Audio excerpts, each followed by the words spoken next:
Understanding your needs and how to communicate them is the gateway to more fulfilling relationships. Let's dive in.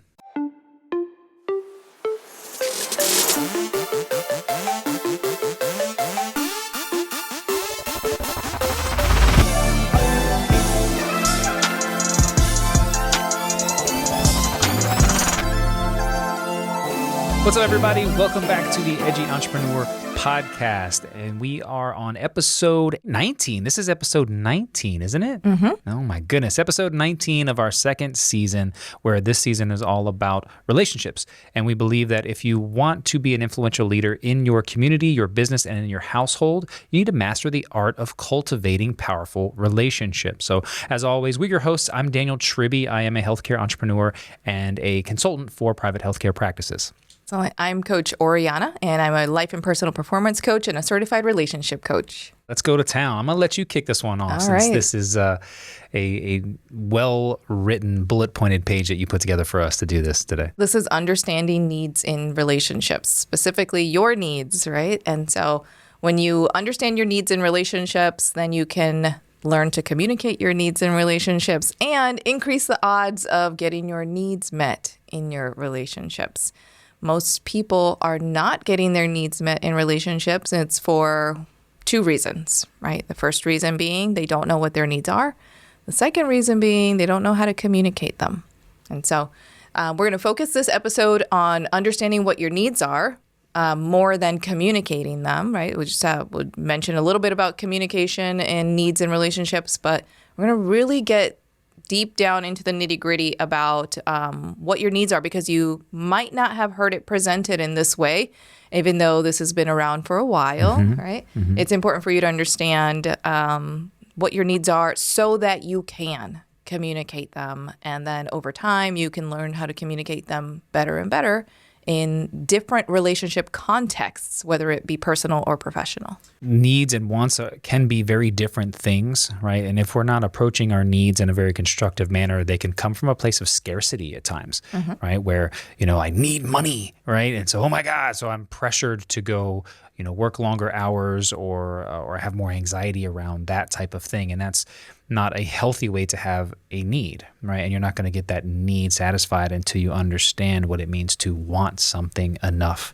to actually step into a better version of yourself, right? Mm-hmm. So from our needs perspective, we're going to break down the 6 typical human needs, right, that are out there. You may have heard these before. We'll break down where they're from as well, but then talk about some of the positive portions of those needs, right? And some of the negative ones too. Yeah. Okay, so that way, the first step is always understanding them, right? You can't communicate them until you understand them and understand where they're actually coming from, right? What drives that need in you? I mentioned once you learn what your needs are, then you can learn how to communicate them, but you'll never be able to communicate them if you don't know what they are, right? The other thing is It's very easy to confuse needs and wants, right? And also, it's I think from a social perspective, it's also very easy to just get entrenched in like our needs are our basic needs for human survival, right? Mm-hmm. And like, yes, we have those. They're important. It matters, right? But we're going to go above and beyond basic needs for survival, like food and water and shelter. It's important to understand that you actually have some needs that are very fundamental to your ability to experience happiness and fulfillment and joy in your life experience and in your relationships. And if you're not getting those needs met, it's very difficult to experience fulfillment, for example. So we'll get into some details about that. And so it can be a little bit awkward, right, to communicate these things. Like, especially if you're in a romantic relationship and you talk to someone, you're like, so tell me about your needs, right? It's like it can be a little awkward, and usually that's because you haven't been in a place of mutuality in a relationship, right? Where I mutually want to give to you, and you mutually want to give to me. A lot of us get stuck in a place, well, I'm not getting my needs met. Okay, well, why though? Why? And also to realize that relationships are about giving to the other person. Right? Yeah. But I can't give to you unless you have told me what it is that you would need from me. Because you also can't give to a person who's not receptive to receiving what you have to give, right? So it really has to go both ways, right? You both have to be willing to give, which is fundamental to the success of any relationship, but you both also have to be receptive to receiving what that person is giving. So when you have this beautiful synergy of, mutuality and reciprocity in a relationship, you're both pouring into it for the greater benefit of the good of the relationship entity as a whole, right? I always say the relationship entity is like a third party, right? Like there's person one, person two, and then together they form a separate entity, right, which is the context of the relationship. And the goal, the purpose is really that within the context of relationship, we can co-create something much bigger than what either one of us could do on our own, right?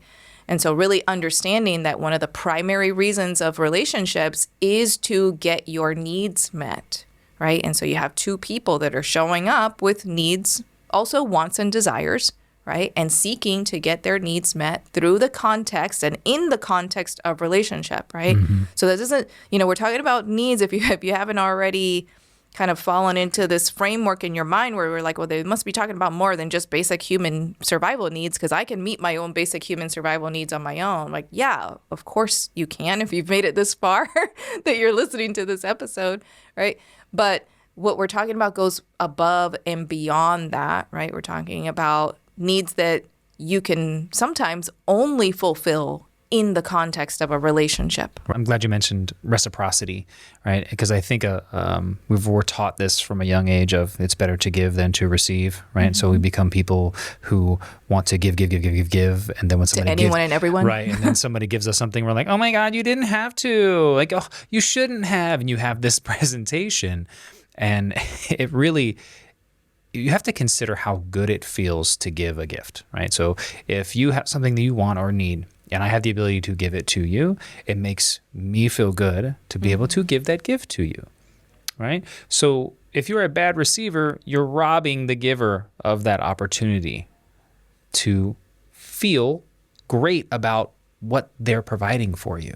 Yeah. Right. So I want you to wrap your head around that. When you're a bad receiver, you rob people of the same feeling that you love when you give to them. You're robbing them of that. So we have to learn to be appreciative of that reciprocity as well. Also, it's important to note that in relationships, particularly romantic relationships and in business relationships, right?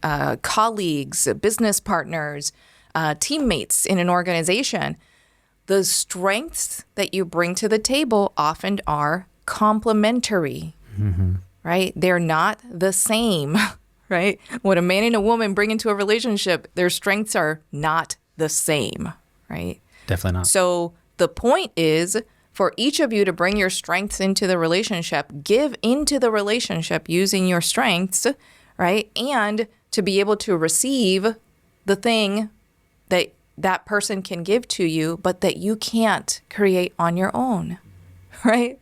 Like that's what we're here to we're all contributing into the ingredients for baking this pie, right? This relationship pie. The ingredients that this person brings to the table are different than the ones that someone else is going to bring to the table, right? But with all the ingredients all together, you can create something better than what any of you could on your own, right? If your main ingredient is eggs, what are you going to do without flour and sugar, right? Like you need to be able to receive that from someone else in a relationship context. So when we talk about getting your needs met through the context of relationships, I'm talking about what we can co-create that's complementary together. And that's what the part that I'm stressing because I think a lot of people don't understand where they're like, well, I can meet my needs on my own. Well, you have certain needs that you can't meet on your own, darling. You have certain needs that can only be met in the context of mutually reciprocal relationships. True. And I think a lot of people, especially from a masculine standpoint, have become cautious because of what you just mentioned right there. Well, I don't need nobody. I don't have this. I don't need that. And then you end up having a group of men who are super cautious when they enter into relationships because they're like, they don't need me, then I don't need to be here. And there's also relationships where women take advantage of what men have available to give. And so men are now becoming less and less willing to be as generous with giving as they used to, even though giving is a very beautiful masculine quality. So, there's a difference between needs and wants. And it's important to understand that, right? Sometimes, like you said earlier, we really get entrenched in, I need this thing, right? Like, I need money, right? And so then you show up, for example, to your sales meeting, and instead of building positive rapport with your customer or your client, you now show up, what? Needy, right? Kind of with this desperate, scarce kind of energy, anxious, right? Yeah. And it doesn't inspire a client to want to buy from you, right? And so this is part of understanding that when you perceive that you have a need, when you can't meet it well, when you're struggling to meet it, that might be because you don't understand what that need is or that it is a need, or you might not be able to communicate it clearly to somebody that can support you to meet it, you're triggering your nervous system into activation, right? And so when you show up with your spouse or partner, or when your kids show up to you, that's probably more relatable, or when your employees show up to you and they're triggered, right? Their nervous system is going like, I need this, right? And the urgency of their perception of when they need it is yesterday. Most of us have felt how like off-putting that is. Like, whoa, calm, like let's breathe for a moment. Right. Like it feels smothering. People approach with why questions. Well, why are you doing this? Why did you do it that way? And sometimes it can set us on the offensive, right? Yeah. We learn to approach life from a what standpoint or a how standpoint, right? We can approach from a I want to give to you, right? I want to provide for you. I want your company to be successful. Yeah. In return, you're going to pay me for that, right? Which satisfies my need for revenue, right? Yeah, for financial success. For financial success, right? Yeah. So, but if I show up needy, like you mentioned, I'm off-putting. If I show up, hey, I want to help you, and I have the solution to help you, and I want to help you get your needs met. Right. And in turn, I'm going to get mine met, right? And not because I have this preemptive type of situation where like, well, I'm going to do this for you, so you do this for me, but it's because I genuinely care about wanting to satisfy a need for you, right? And in return, you get what you want and need, right? Facts. So understanding that is really, really important for you to be able to successfully navigate relationships, whether it's professional or personal, so that you can understand the context of the conversation that somebody might be approaching you to have, right, about their need or want that they are trying to satisfy, or that you might need to have with somebody else about the need or want that you're trying to satisfy, right? Absolutely. So the opposite is what occurs often, right, is that we fail to communicate our needs or wants or desires, right? We become kind of awkward about it. We beat around the bush. We stay quiet. We expect the other person to just know or think that they should figure it out on their own, right? You should know. We've been together for this long. You should know. You should just know. Like, what? Rather than saying, I would really like or want or I really need this thing, right? And sometimes the thing you need is to be able to give something to yourself, right? So like, I need to be able to take time alone this weekend. Can you stay with the children, right? Yeah. So it also is associated with advocating for yourself in your relationships so that you can do what you need to do to get your needs met. Any good partner is going to advocate for the best you, right? Regardless of the context relationship. They should be anyway. Any good partner should be advocating for the best you. And if that means you need a weekend to yourself so that you can be the best you, I'm going to advocate for that with you. Yeah. Right? If that means you need to release some of the duties that you've been doing, work-wise, so you can be more productive in other areas of our partnership, then I need to be able to understand that and do my part to advocate and help with you. Stating what you need clearly and being as specific as possible is crucial to being able to get your needs met, right? And so maybe all you know is you have a need, but you're not sure what resources are available that you could have access to in order to meet the need. Absolutely. Right? Do you see how that's a different conversation now, right? Than me grappling with another person about, my need, right? If I can get clear on what my need is, then I can just show up with my need straight up and say, do you have resources available that could help me meet this need? Meaning, like, do you have time that you could stay with the kids? Right? Can we put a date Right. on the calendar? Or Right. can you cover me on this project or do this part of the project so that I'll work on this other part of the project, which is closer to my zone of genius, right? These are different types of higher level conversations associated with needs and wants and desires in relationships, and leveraging, right, what each of you are able to contribute in a Right. more positive and healthy way. Yeah, because a lot of times what people do is they bitch, right? They come with a complaint first, right? Instead of like what you mentioned, hey, so lately I've been struggling with this amount of stuff and I could really use some support here. So could you do this so that I can do that? Yeah. Versus what most people do, right, is, well, you're never here to help with this. And so it stresses me out and I got all this going on. And like, so this is a very different conversation, because it's a conversation that's based in complaint versus one that's based in, hey, I would really appreciate it if, because I have this want and this need. Right. And what resources do you have available? So well put. If you're in a relationship, and most likely you are, with a person who cares about you in any way, in any context, they care about you, your well-being, or they love you, they want to help you get your need met.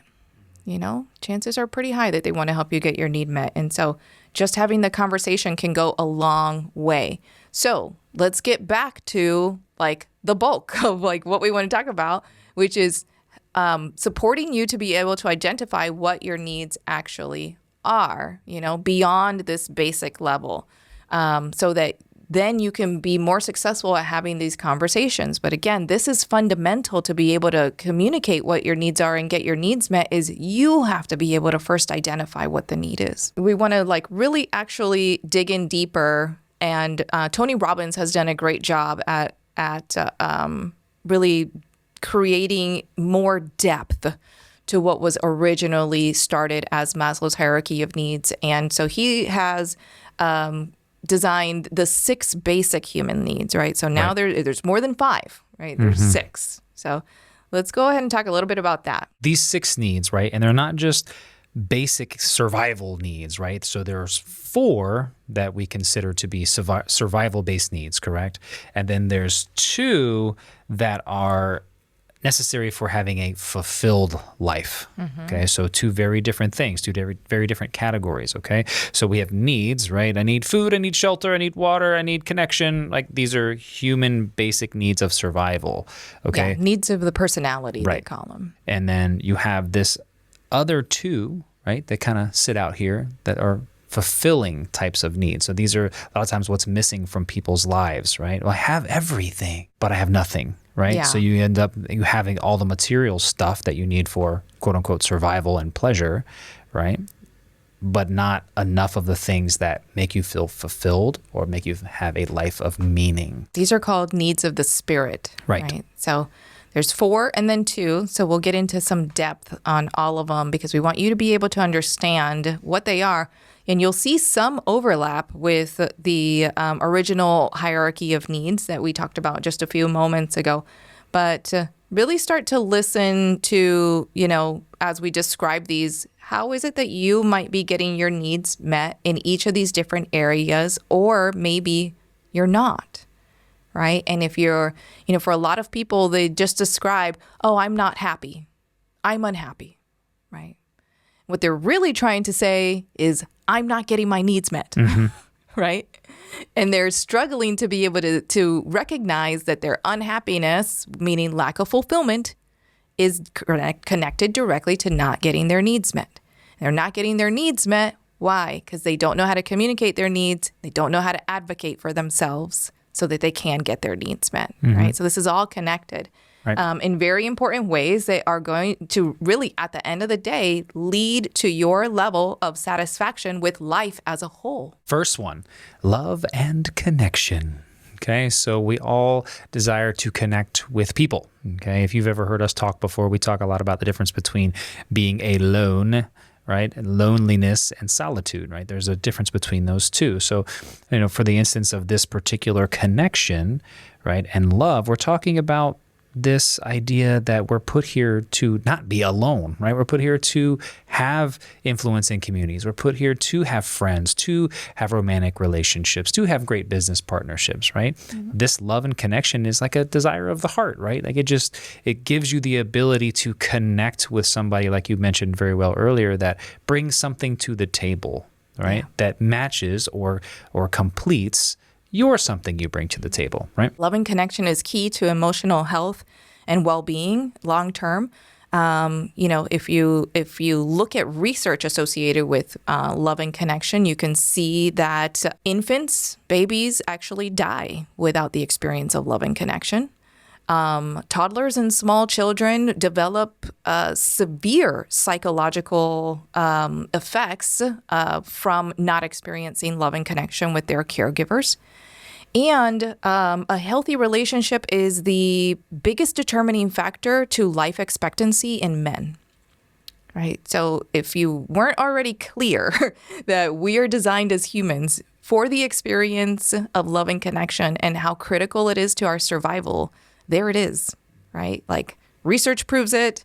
And loving connection is one of our most fundamental basic human needs. And I want to make it clear too, right, for each one of these, in particular this one, there are positive and negative ways to have this need fulfilled.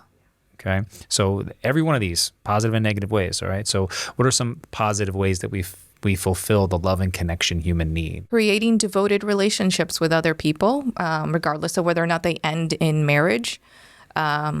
But devotion and connection in relationships and healthy relationships with people is one way we meet this need. Another one might be friendships, right? Our friendships of the good, as we talk about, right? Deeper level friendships, not the ones where you talk about how was your weekend, how are the kids, Gossip. And we talk, or we talk about how your wife makes the best spaghetti on Spaghetti Tuesdays, right? That's not, we're not here to discuss the weather. I'm talking about friendships of the good, where these are deeper level accountability based friendships, not just the people you play volleyball with on the weekends or whatever. Like these are people that genuinely care and love you and want to see you be successful and hold you to a higher standard, right? So these are very positive relationships, right, that fulfill this love and connection need. What are some negative ones? Hooking up. Yeah. Hookup culture promotes this idea that you could get this need met in this way. And the thing is, like, you can, but there are other significantly detrimental factors associated with getting your need for love and connection met by hooking up with people. Okay, so what about number 2 need? Number 2 is the need for variety. And that's basically like our need to experience different things and to fully experience the entire range of emotions, right? Like a lot of times we're trying to avoid what people call negative emotions. I don't think any emotions are necessarily negative or positive. They just are neutral. They're just emotions, right?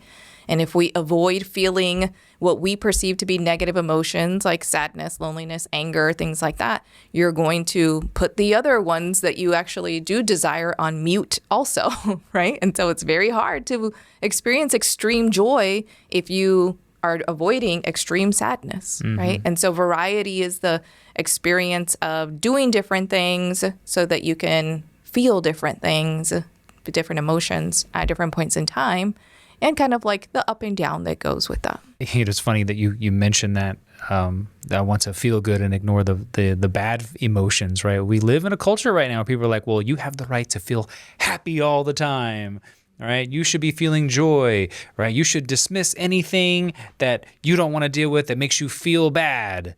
And I'm like, really? Life is not sunshine and rainbows and unicorns all the time. It's not.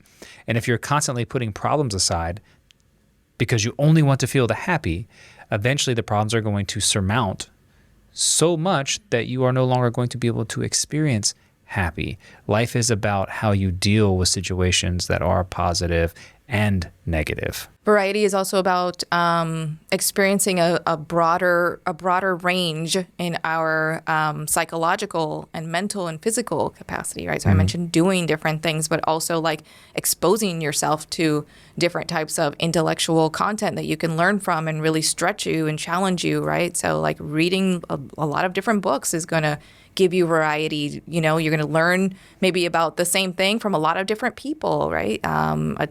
Attending different events and learning from different people could meet your need for variety. But, you know, like generally speaking, most people who really value variety value the excitement that comes from kind of like this emotional and mental, psychological up and down kind of experience. So for me, I cannot be in the same place all of the time. It drives me crazy, right? I work from home mostly. I travel some.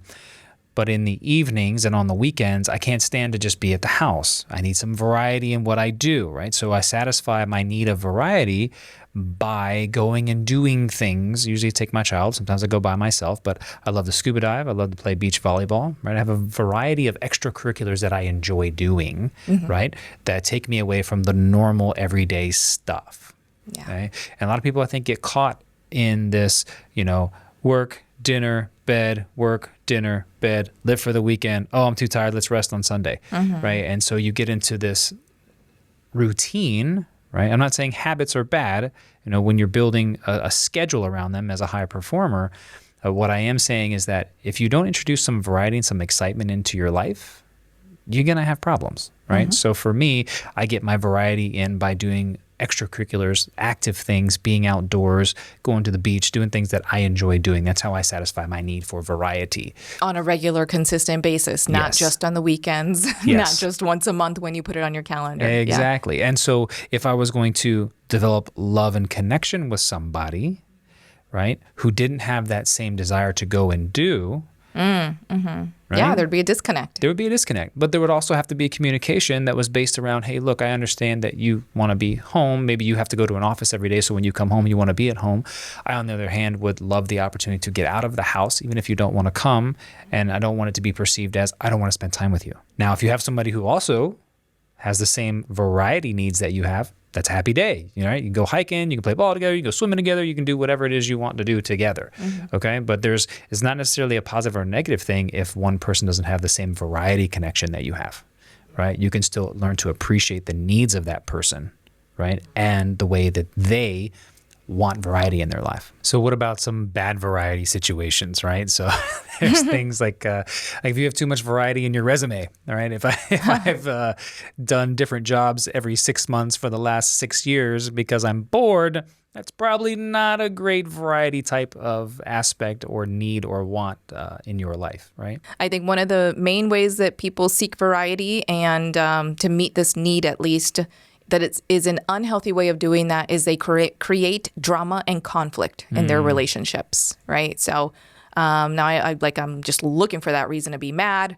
I'm looking for a reason to pick an argument, right? Like, you know, even petty stuff, you know, people will start to gossip. They'll start to, you know, they start to create dramas. And like, yeah, you might be getting your need for variety met now that you've got people bickering and fighting and you're on no speaking terms with certain people and you're, you know, gossiping behind other people's back and you got other people chatting, but it's not healthy. It's not healthy to you. It's not healthy to your relationships or those people's relationships. The next, this is number 3 in the top 6 My favorite. Needs. This is the need for significance.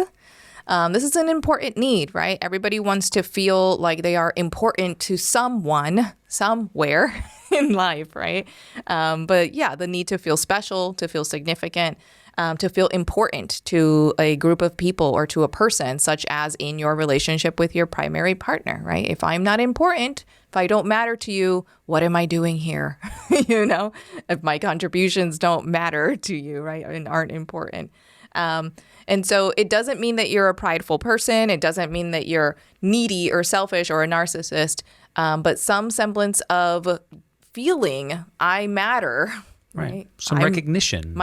You know, and it doesn't even need to be an external recognition, although appreciation and gratitude is really nice to have too, you know? Right. But when you're in a space and you're feeling taken for granted, right? You can see now you're starting to see like you might have been thinking at first when I started talking about significance, like, who needs that?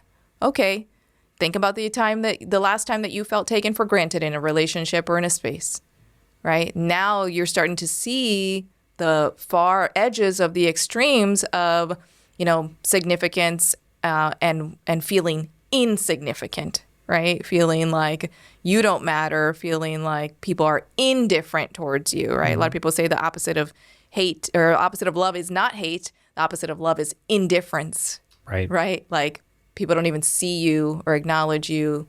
They could care less if you cease to exist in that space or relationship. That hurts, Yeah, you want to feel like you matter, right? Because when you don't feel like you matter, you almost feel some sense of helplessness. Like, well, like you mentioned, why am I here? What are we doing here? If my presence doesn't matter and I'm not contributing, what do I need to do differently, right? Or should I just go someplace else where I do matter?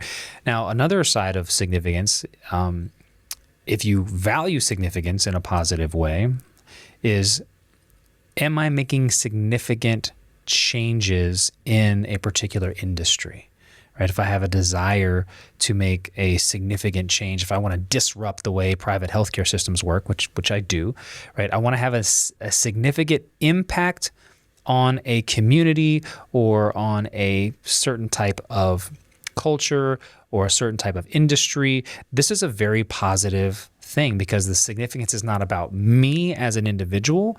The significance is about changing something for the better, right? This is a very positive way to use significance. When we are struggling with significance, we actually end up becoming hyper-focused on comparing ourselves to other people, comparing ourselves to how they are, who they are, what they have.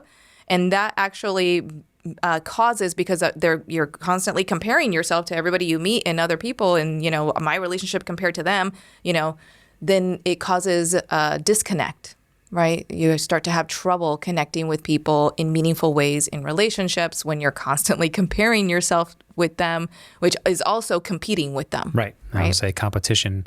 Also, I would say if you have a need for significance that's unhealthy, it's usually you want a spotlight. You want people to recognize you, applaud you, tell you're the best at everything. You need the recognition regardless if you are worthy of it or not. That's the thing. You want and need the recognition regardless of being worthy of it. Okay. These are people who you've seen them in the boardroom. They take the credit for what the whole team did. Yep. Right. They or other people's work flat out. Other people's work flat out. Yeah. Like these people want the credit. They have a need for significance, right? Probably because somewhere along the line they felt insignificant. Okay. So you can use significance as a very unhealthy way of getting a need met. Through pride, the experience of pride, when people get really entrenched in pride, it's the need to show that I'm better than you, or I'm in a higher level of this hierarchy or pecking order than you. So you must do what I say, right? Another one might be, engaging in violence and just like positioning yourself in the place where you always need to be seen, heard, understood, but not being willing to give that same thing to other people. So those are some unhealthy ways that people meet their need for significance. What are some healthy ways that people can get this need met? Obviously, we talk a lot about communication, right? But you need to communicate the things that make you feel important, make you feel worthy, to your partner. You need to communicate those things. Babe, I feel important to you when you do ABC, right? You satisfy my want to be significant in your life when you do these things, right? So communicating that simply is a very healthy way of getting that need met. Yeah. Right? But a lot of people don't. They just sit back and go, well, you just don't understand. You don't know because you don't do it. But if you haven't communicated it, how do you expect me to know? That's what you want or what you need, right? Yeah. Breaking through big problems, right? Problems in your business, problems in your home life, providing for your family, engaging in meaningful work, accomplishments and success, of course, help people to feel significant in a healthy way. Right. Yeah. How can I support you? Yeah. Right. Yeah. Financial wealth, right? I think that could go either way. If you financial wealth is going to create an entire series of different emotions for you. You know, one of them is the feeling of, secure, financial security. That's why so many people who have that on their list of goals that they want to be able to create that for themselves. But if financial wealth can also show up in an unhealthy way where it's like, not only am I financially wealthy or secure, but I need everybody to know it. Right. And I've got to have all of the material things that help me ensure that people Right. These are your damn Blitzarians of the world, right? These are those type of people, right? Look at me. Don't forget have this. that I have more money than you. Remember, look at my car, that kind of thing. Yeah. I think too, if your desire to have financial freedom and financial wealth is to give back, that's a very healthy need for significance, right? I want to have significant impact on children with cancer or on veterans who need help and those types of things. Those are very healthy significance patterns, right, for your life. So what about number 4? What about certainty? Certainty is a good one, yeah. So it's the desire to feel safe, to feel comfortable and in your environment and to experience some degree of pleasure while also avoiding pain, right? So it's very much, you're like, oh, that sounds like a comfort zone. Yeah, it can become one, but remember that all of these exist together, right? So even a person that has a very strong need for certainty also has a need for variety, right? So none of these actually exist in a vacuum. Like that's all you care about. It's not that way, right? So the thing is, for most people, this is the vast majority of people, they have some degree of a need for certainty, and not getting that need met is going to create fear, right? For most people, they don't want to experience the uncertainty to the degree where like they don't know where they're going to sleep that night. They don't know where their next meal is going to come from. Yeah, it's one of those things where the brain is programmed, primordially or primitively to thrive and survive. Right? That's what we're here to do. Survive. I need a house. I need food. I need to be certain that I have access to these things in order for survival, right? So, but you also have certainty show up in a way where I need to feel certain that my friends feel this way about me. I need to feel certain that my spouse is going to do this thing for me. And I hate to break it to you guys, the only thing that is certain when it comes to relationships, right, is that people are going to let you down at some point.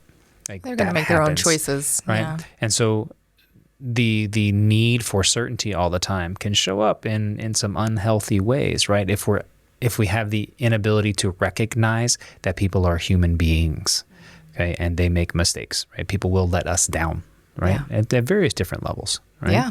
So if you're unable to let go of your certainty from a survival mechanism, right, it can lead to some unhappiness, right? It can. I mean, because you're associating those things to be connected to your ability to survive. Like I mentioned, some of them are. Uncertainty in a lot of ways is connected to your basic human needs, right? Mm-hmm. But there's also beyond that, it's having the need for certainty satisfied is very important. Think about it in children, right? They need to, the more certain a child is in their upbringing, that means that the more stability they are experiencing, right? I don't think there's anybody out there that's going to argue with the fact that stability is healthy for children, right? They feel grounded, they feel protected, they feel and are secure, and they feel like there are safeguards around them. And in that environment, for a child, right, or for an adult in, let's say, a workplace setting, right?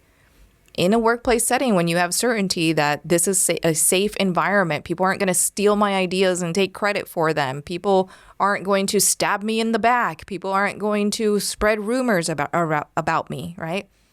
That sense of certainty can support people's ability to be able to flourish, right? Flourish means to grow in a meaningful and healthy way, right? With intention. It also can be a stability thing too, right? I have a need for stability in my life, which is the main reason why I have this job. I do this thing. I'm guaranteed this money, right? You want that, and the adverse side of that is why a lot of people don't become entrepreneurs, right? Because there is a high level of uncertainty, right, in that. And so your tolerance for uncertainty, right, has to grow. Right. If you want to grow as a person or you want to grow as a business owner, right? And this is where you have this fun little balance of certainty and uncertainty, right? Yeah, because too much uncertainty triggers your nervous system and creates fear. And once you're in a fear response, then you're no longer able to be resourceful and creative. You're actually, now your focus has shifted to desperation in becoming certain again that you're safe and secure and that you are on stable ground, right? Right. So what do we do in that mode? When you have so much uncertainty and you're in your nervous system, you're activated, right? And you don't know what to do. What are some tips and tricks that can help you communicate, hey, this is where I'm at and this is how I'm feeling in that moment? You have to be honest with yourself about how you're feeling. And be honest with the other person that you're talking to. Presumably, you're going to that person to talk to them because you trust that they can help you restore your sense of certainty, right? And so, I mean, for me, I would be saying, hey, I feel scared right now, right? I'm really scared. This situation is making me scared, or I'm in a situation that's causing me a lot of fear right now, right? And seeking to have that conversation in a really open, honest, and vulnerable way. You know, they may or may not be the source of my fear. But, you know, again, if you're going to that person to have that conversation, presumably you're seeking that they might have some resolution for you. Right. You know? And we have to be really, really careful not to then use our needs in that situation, right, as like, you need to do this. Right, it can't be used right to make me feel less fearful. Right, as the fist, right, or in return, like you were saying, hey, I'm scared right now. So what you need to do to fix my fearness is blah, blah, you know, like you cannot approach it that way, right? It's got to be a conversation because, like we talked about earlier, if your need is coming from a scarcity base, right, it's very, very hard to be resourceful in that place, right? Versus, hey, I'm afraid of this. I feel this way about that. You know, I want to not feel that way. Yeah. What do we need to do as a team to get away from that? I'm so glad that you said, what do we need to do as a team? Because, you know, I think it's very easy to dismiss other people's lack of certainty in a relationship. Like, that's your problem. You need to go deal with it. I'm going to continue doing this thing on this path, regardless of what you think or feel about it. You know, and when you do that, what you have to understand is that the impact on your partner is there's a huge ripple effect to that, not only on the relationship to where they're losing trust and confidence in you because you don't care about the fact that they're feeling unstable and lacking certainty and security within the context of the relationship or whatever it is that you're doing. But for them, that's going to impact their mental health, their emotional health, and eventually, because of those two damage in those two areas, it's going to impact their physical health. And when they're experiencing actual damage in those three areas of their life, that is going to impact you, right? And so if your partner comes to you with this conversation, you should care. If you care about them, you should care. And maybe you can't, you're restricted in how much you can do to be able to support their ability to come back from that fearful place. And certainly you don't own their fear and you're not responsible for removing all of their fear and by appeasing them. But you do need to take some action, right? That is the moment in time, especially in a romantic relationship. That is the point in time that if your wife is coming to you with this or your woman, that you as a man need to step into greater leadership. That's literally what she's asking you for. When you hear her say, I'm scared, she's saying, step into greater leadership to help me. And if you don't, she will find a way to do it herself. And then there will be a question of, why do I need you? Right? Yeah. So pay close attention to that. I'm glad you brought that up. So, because in those moments, right, you can experience the fifth human need, which is growth. Okay. So the first four, right, were just the survival needs. Okay. The personality needs, right? So these last two, like we talked about, are needs of the spirit. Okay.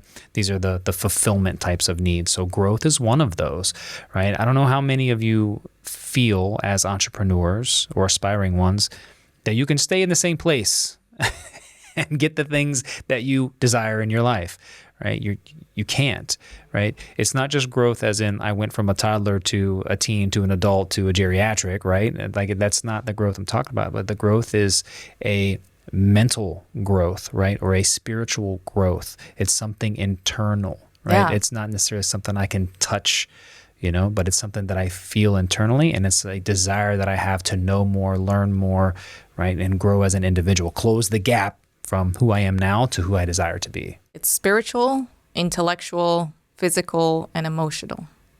Right? You need to be growing in those 4 areas of your life as a person, right? Most people have heard the expression, if you're not growing, you're dying, right? Stagnation, meaning staying in one place, is not representative of thriving or growing, right? Growing is thriving. Thriving is progression, right? It's movement.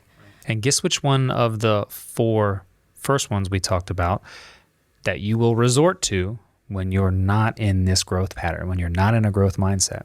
You will revert to variety. You will go back to the unhealthy variety patterns, right? I'm not growing, so I need to do something else. I'm not growing, I need to do something else. I need to, you know what? I don't have enough money, so what I'm going to do is take this other side job, right? Rather than how do I grow where I'm at, or how do I make the pivot to do something new that I can grow in, you continue to try to fill space and time with more money, right? Doing side jobs just to fulfill an immediate need in a very unhealthy way, because you're not moving into growth as a person. You're moving into filling a short-term need, and it never leaves you feeling fulfilled. Yeah, like you could end up really stepping really deep into some distractions, and all the while telling yourself that you're growing because you're experiencing variety. Right. You know, so it's very easy to justify, but you know, growth is something that is really important to overall health and well-being in life and in relationships, right? As a team, as an organization, as a couple, right? You need to see progression and growth, right? That's part of what makes these experiences more meaningful and worthwhile. And, you know, again, that mutual reciprocity that goes back and forth in these relationships, right? Think about that. Just the energy behind mutuality and reciprocity like the energy is a giving energy. There's movement implied there. Right? Absolutely. So Growth. it has to be cultivated. You have to practice it. It has to be expanded. This is also the reason that a lot of people disconnect in relationships, because one person is learning and growing and thriving and doing new things, and the other person is not. Staying the same, right? I'm in my comfort zone box and I don't want to step out of it. Right. So when you're cultivating relationships, new ones, right? Or you're trying to revamp a current one, right? Make sure you have a discussion about where are we going to grow? What are we going to aspire to? What visions do we have? You know, you and I talk about this a lot. If you don't have joint or connected visions for your life, it's really difficult to progress through the years, right? If one person is really growth driven and wants to do amazing things and learn more and become more, and you're with somebody who doesn't have those same things, it's very, very hard, because the person who wants to grow was going to feel like a little tethered, like, oh, well, I don't want to offend them and I'm leaving them behind, while the other person is going to be like, oh, well, they think they're better than me and they don't want to spend any time with me. They're just leaving me behind. They're just off doing their thing, right? Yeah. There's a disconnect here, okay? So you have to be able to have a growth-centered communication with your partners, business or personal relationships, about, hey, where does this go? Where do we see, this is how I see myself progressing. What about you? Right. Like, do you have the same type of desire? Cool. How can I support you? Yeah. I want to grow in these areas. What areas do you want to grow in? Where is there overlap? Where can we do those things together? Right. Versus, I don't value growing in those areas, but I do. Okay. Well, my need for growth is so high that I'm going to do that anyway, right? And like understanding that those are areas that are important to you. That doesn't mean that because they're not important to your partner that you should not pursue them. But that does mean like you should take note of the areas that there is not overlap, where you guys don't align, right? And really start to understand that in those areas where there's not alignment, there's a chance that you're going to start to grow apart. Is that something that you can live with, or is that something that where you can close the gaps in a different way? When I talk about growth, I usually talk about time with people too, right? Because they're using their time in other areas that are not building their life in the direction they want to go, all while complaining about not having the life that they want. I'm like, well, how much Netflix are you watching? What are you doing on the weekends? Are you working just so you can have your weekend break every weekend? Or are you using that time to cultivate the life that you want and using it to grow into a new area? So we're on the 6th human need. And again, this is one of the last 2, and the last 2 are your spiritual needs. which are the needs that are going to lead you to the greatest levels of fulfillment, right? So whereas Maslow's hierarchy of needs said that self-actualization was unattainable for the vast majority of people unless you want to go be a monk. What we're saying is, you can still get these needs met. You don't need to be a monk. True. You can still meet your needs for self-actualization or any desire for that by moving in that direction consistently, right? So the last one is contribution, and it's the act of looking beyond yourself, the act of going beyond your own needs, right? This is kind of like, the idea of like, well, once all my needs are met, then what? Then you contribute. Then you contribute to the opportunity for other people to get their needs met, right, in different ways that are meaningful to you. Yeah. So true. And it's, we've said this before on other podcasts. You get into relationships in order to give, right? And if I can give to you in order to help you get your needs met, I am contributing very healthily to your life and to mine, okay? But here's the thing. If I haven't done the work beforehand to understand what my needs are, to understand how I'm growing, it's very hard for me to be able to give to you. Right. Right? So many people think that they have to, they get into the relationship because they got to get something. Like, I'm here because they got to get something. And while that's true, the primary driving force behind a relationship is to give to the other person, right? And reciprocate, have mutuality like we've talked about. So you contribute to other people in those relationships, right?